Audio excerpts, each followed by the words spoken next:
why don't they follow your rules? Well, there are 4 reasons why. I'm going to list them and then I'm going to explain them. The first reason, your rules are bad rules. Second reason, there is no buy-in to your rules. Number 3, there's no reinforcement of your rules. And number 4, there are no meaningful consequences for not following your rules. So let's discuss each of them. The first one, the rules are bad rules.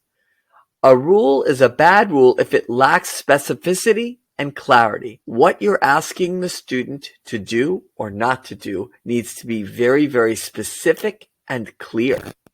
The rule has no bearing on the learning process. It's not enforceable or coachable. So there's nothing you can do to curb that behavior when it occurs.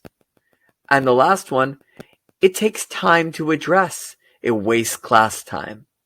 There are lots of bad rules out there, but there's one really famous, frequently used bad rule. Be respectful. Now, why is be respectful a bad rule? Well, respect is not a universally agreed upon idea.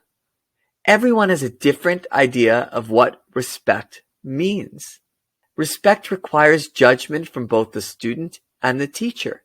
So we discussed the rules are bad rules. The second one, there's no buy-in to your rules. The students don't believe these rules benefit them. The students need to believe that those rules are going to benefit them to give them a better learning experience. The third reason why they don't follow your rules, there's no reinforcement of your rules. Now, by reinforcement, I'm not talking about punishment. I'm talking about encouraging the students to follow your rules. How are you positively reinforcing and teaching those guidelines? What focus did you put on ingraining these rules as part of your classroom culture? And the last reason, there are no meaningful consequences for not following your rules. There's no benefit for them. There's nothing that they gain, and there's nothing that happens when they don't follow your rules. This specifically means there's inconsistent acknowledgement of the rules when they're broken, and also there are threats with no follow-through. So when you look at those 4 reasons, it could be any one of those. It could be all of those reasons. And with that, I'm going to introduce a modern approach to classroom management. No more rules, no more consequences. Instead, we're going to have effective guidelines.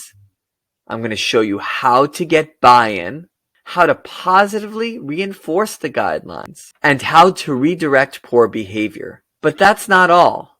Besides those 4 things that we've been discussing, I'm going to show you why seating matters and how to establish a seating system, how to eliminate most unintended disruptions, how to engage the class with questions, and how to transfer the behavioral ownership onto them.